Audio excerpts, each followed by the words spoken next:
Jadi gitu ya soal tempat tinggal ya. Paling gampang itu yaitu hotel atau Airbnb karena mereka tidak butuh selama kamu bayar dulu kan di awal gitu loh.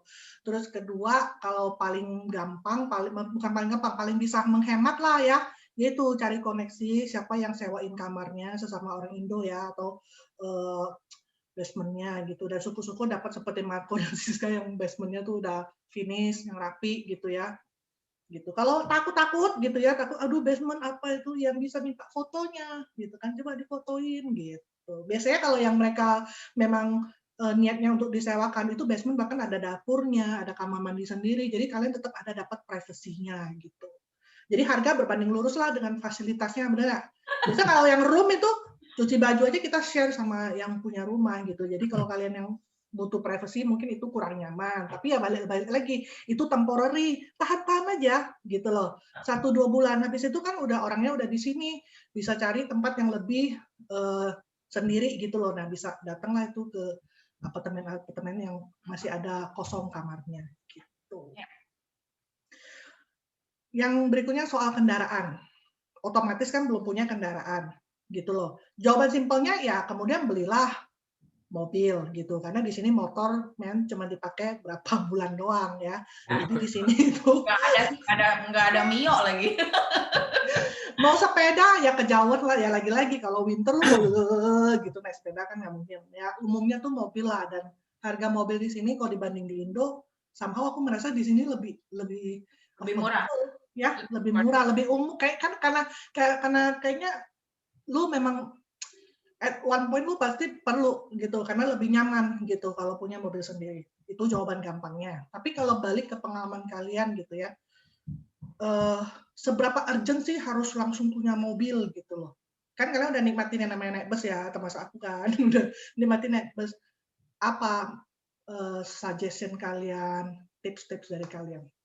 Sebenarnya sih kalau terutama kalau kerja ya, kalau kerja kita nggak mobile, jadi misalnya dari rumah ke kantor setiap hari cuma rutenya itu, naik bis lebih enak sebenarnya. Kita tinggal naik bis, duduk, diem, Nyampe. nyampe.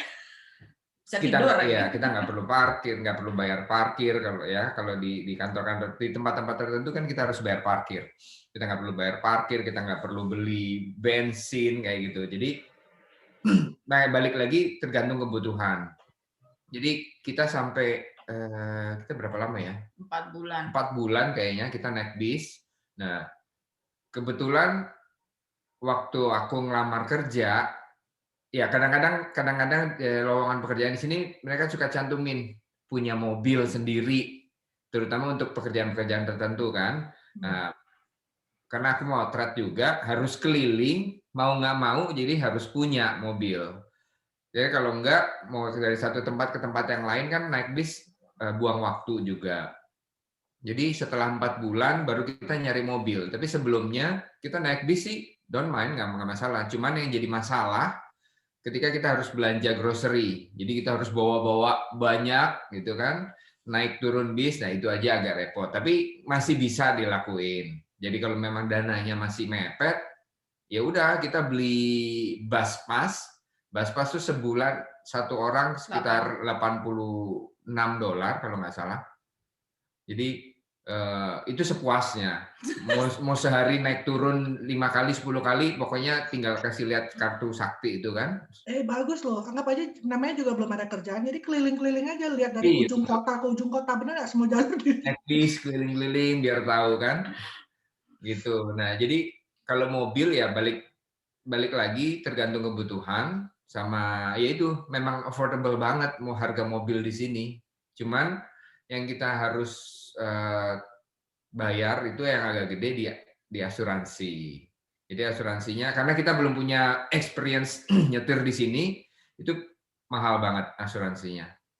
Dan oh ya untuk masalah SIM di sini itu kalau bisa sebelum berangkat itu minta apa namanya recordnya surat keterangan dari Polda yang menyatakan bahwa kita ini sudah nyetir berapa lama dari kapan dan tidak pernah ada kasus. Karena itu buat mempermudah waktu kita ngurus SIM di sini. Bisa. Kalau di Nova Scotia tetap harus Harus ujian teori, harus ada ujian teori, cuman ujian prakteknya harus bisa langsung. Biasanya kalau orang yang belajar, kalau udah ngambil dari awal, dia harus dari ujian ada teori, step-stepnya. ada nunggu berapa lama baru bisa ujian praktek. Kalau ini kalau kita punya surat, bisa bisa langsung. langsung ujian. Ini, Kak. Penting, tim kita kan ada masa Di tanggal issue. issue-nya kapan. Nah itu kalau bisa harus sudah lebih dari 2 tahun. Karena kalau belum lebih dari 2 tahun dianggap kita baru. New driver. Dan itu mungkin ya amannya dapat surat dari Polda itu. Ya. Karena seingat aku waktu aku di Nova Scotia waktu itu, kan aku nunjukin SIM A aku ya. SIM A aku itu, nah officer-nya itu nenek-nenek tuh waktu itu. Dia bilang, "Oh, lu sudah ada SIM. Lu mau skip nggak?" gitu. Lah elah, gue punya SIM A itu cuma gaya-gayaan doang dulu, ya kan? Maksudnya nyetirnya juga nggak sebeduk sekali gitu. Jadi aku merasa skill nyetirku juga belum bagus, jadi nggak lah, lagian aku banyak waktu itu ya, jadi aku bilang nggak usah. Jadi makanya, tapi aku teringat, setahu aku kan perlu surat dari Polda itu ya, gitu loh. Tapi ternyata nenek itu waktu itu mention itu, kamu mau skip nggak langsung kayak gitu. Tapi aku tolak karena aku merasa enggak lah, aku belum keren nyetirnya waktu itu kan, dan aku mau ke sekolah aja. Oke, jadi kalau punya ada dananya, langsung mau punya mobil, go ahead. Di sini bisa beli mobil baru, bisa juga beli yang second gitu ya, banyak pilihannya. Silakan dipilih. Nah itu harga mobil mungkin nggak semahal di Indo, tapi insurannya. Jadi kalian harus perhitungkan lagi. Itu insuran mahal banget, Bo. Gitu loh. Kasih clue aja lah ya. Untuk pertama kali, siap-siapin lah minimum 400 sebulan.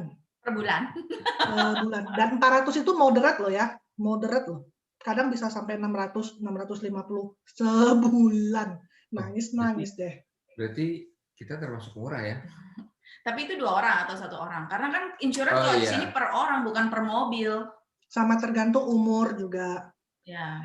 Tergantung juga mobilnya yang apa, baru apa second, terus tipe mobilnya. Terus pernah kecelakaan apa enggak. Ini untuk yang sudah lama-lama ya. Pernah kecelakaan apa enggak. Terus punya sertifikat nyetir apa enggak. Kalau punya sertifikat nyetir tuh jadi lebih murah. Ya. Gitu. Terus yaitu insurannya itu mobil yang kan dia kayaknya aku juga rada bingung sih ya, gimana mereka detect-nya itu orang apa mobil, karena somehow dia juga nanya soal mobilnya, dan mobilnya dipakai untuk apa, untuk sekedar leisure jalan-jalan atau dipakai daily untuk pergi kerja, itu lain lagi hitungannya gitu. Tapi semua orang harus punya asuransi, boleh kalau nggak mau punya asuransi boleh, cuman resiko tanggung sendiri. Itu bisa pulang Indonesia pakai celana kolor doang. Tok wood. Ya, tidak dianjurkan gitu. Tapi ini loh, mobil itu tadi balik lagi tergantung kebutuhan. Karena aku tahu ada beberapa teman yang nggak lama nyampe sini langsung beli mobil karena dia pakai buat kerja, karena dia sambil nunggu dapat kerjaan yang lebih permanen, dia ini kayak delivery makanan itu loh, kayak GoFood gitu. Kan GoFood-nya di sini nggak pakai motor, jadi GoFood-nya pakai mobil. Jadi dia beli mobil untuk menghasilkan uang, which is itu sesuatu yang baik gitu loh. Jadi maksudnya again tergantung kebutuhan. Karena waktu itu kita nggak menjalani itu, jadi kita masih doable naik bus kemana-mana, fine sih nggak masalah. Tapi kalau misalnya itu jadi satu alternatif, oh iya ya bisa GoFood gitu, misalnya skip the dishes kan. Kalau di sini gitu, ya itu perlu mobil dan itu bisa menghasilkan uang, ya kenapa enggak gitu. Dan ingat ya, itu juga berpengaruh ke nilai insuran. Begitu kamu bilang ini bakal dipakai buat jalan, itu lain lagi ya guys. Jadi kalian calculate sendirilah. Ya pasti udah aduh ini mah nenek-nenek juga tahu jawabannya, punya mobil sendiri ya pasti lebih nyaman, segala sesuatu lebih nyaman, kalian bisa hangout sama teman pulangnya lebih malam nggak masalah gitu kan, karena kalau pakai bus kalian mesti lihat jadwalnya, terakhir tuh jalan jam berapa, jangan kelewatan nanti jalan kaki lagi, atau akhirnya mesti nebeng teman, kadang-kadang kita nggak nyaman juga ya, minta tolong terus. Ketiga ya kalau belanja itu, kalau aku waktu itu dekat jalan kaki doang kalau mau belanja, jadi ya olahraga lah gitu kan. Walaupun winter juga nggak masalah karena dekat sekali gitu. Tapi kalau jauh, nah itu nenteng-nenteng belanjaan di winter udah bulky, bawa tentengan, naik turun bus, terus kalau kelolosan lagi jamnya, nunggu lagi berikutnya. Nah, disitulah menangis. Siapa suruh pindahkan itu? Oke. Nah, yang terakhir nih ya, daftar sekolah anak waktu pertama itu susah nggak? Daftarin anak-anak ke sekolah. Enggak lah, enggak susah. Ini aku ngomongnya karena kita masukin ke public school ya. Aku nggak tahu kalau private school seperti apa, tapi kalau public school kan basically pokoknya anaknya umurnya cukup masuk, terus udah gitu dia memang kita memang tinggalnya di area di neighborhood yang termasuk di sekolah itu nggak masalah. Kita tinggal datang ke sekolah, kita bilang bahwa ini aku baru pindah. Terus aku mau masukin anakku umur segini, nanti dia akan minta dokumen. Jadi dia mau tahu status legalnya kita. Jadi kita diminta PR, dokumen PR-nya. Terus udah gitu diminta bukti tinggal. Kebetulan aku nggak tahu ini apa apply di semua neighborhood atau enggak. Tapi kebetulan neighborhood tempat aku tinggal lumayan banyak imigran. Iya, maksudnya lumayan favorit neighborhood-nya karena sekolahnya dianggap sekolah baik gitu, public school-nya bagus. Jadi banyak yang mau masuk ke sini dan banyak yang bohong.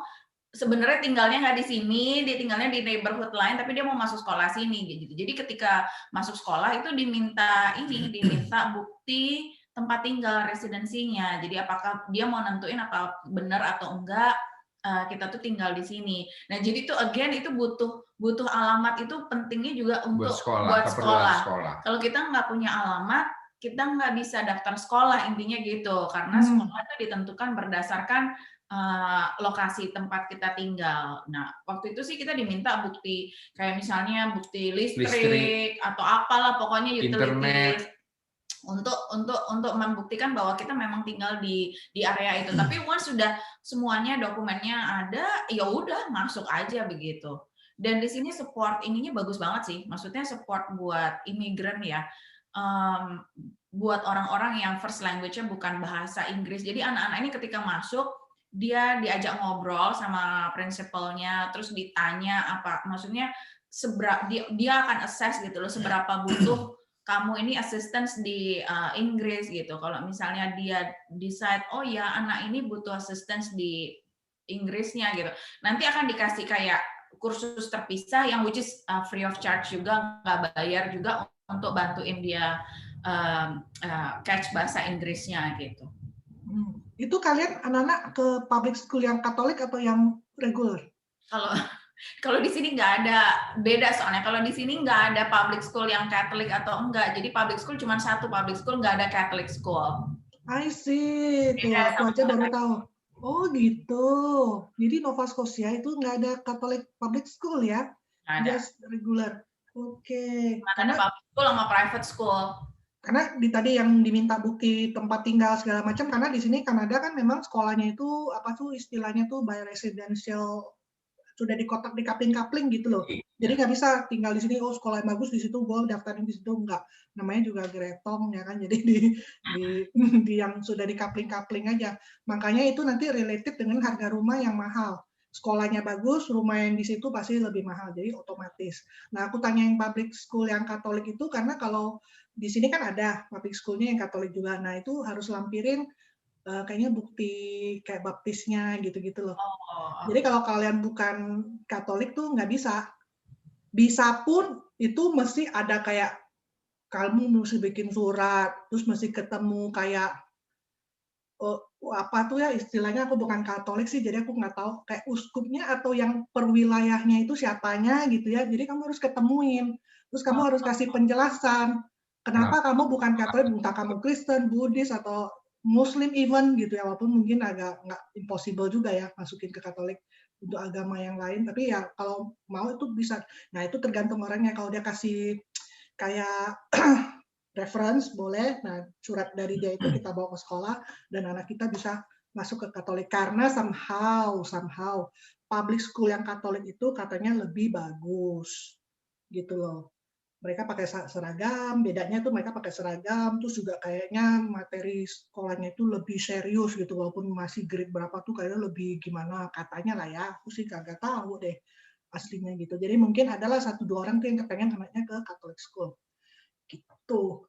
Oke, itu aja sih ya yang bisa aku rangkum, karena beberapa ada yang sama kan, kayak soal umur itu ada beberapa orang, terus yang dianya pengusaha, terus jadinya gimana, nggak ada job title gitu. Terus, aduh nanti udah sampai di situ gimana tuh ya mereka bisa dapat tempat tinggalnya gitu. Nah, oh ya gue jadi ingat soal tempat tinggal itu kan berarti itu sama juga related dengan siapa yang menjemput ke airport gitu loh. Ya mungkin bisa pakai taksi ya kalau kalian nggak ada teman yang jemput gitu. Karena ya kayak bandara-bandara pada umumnya ya ada taksi, ada limusin, bahkan ada bus juga sih, cuman kebayang tuh berkoper-koper kan kalau baru landed itu nggak mungkin lah bus gitu ya, dan taksi pun juga muat nggak. Jadi memang paling bagus itu kalau ada yang jemput dan dikasih tahu kita ini harta karunnya ada berapa box, berapa kontainer, ya kan? Jadi bisa diaturin gitu. Jadi ya Salah satu info yang aku dapetin dari waktu itu sih kita kebetulan yang jemput teman, cuman seandainya waktu itu tidak ada itu informasi salah satu yang di-share di WhatsApp grup yang sama teman-teman yang dari negara lain itu juga. Jadi yang udah nyampe sini itu dia kasih tahu nanti kalau mau dijemput di airport ini ada si ini, jadi dia suka jemputin orang di airport dan dia punya mobilnya van besar, jadi kamu mesti kasih tahu berapa orang dan berapa barangnya biar bisa diatur kayak gitu-gitu. Jadi connection, maksudnya bikin connection sama orang itu super penting sih maksudnya, karena itu akan memudahkan banyak hal ketika kita nyampe di sini. ya, Terus reference ya, di sini tuh semuanya pakai reference loh, ngapa-ngapain harus ada reference kayak kayaknya orang kan takut ya, parno kalau sama orang yang nggak tahu gitu. Jadi kalau ada reference itu it helps a lot sih. ya. Dan jangan mudah tersinggung kalau misalnya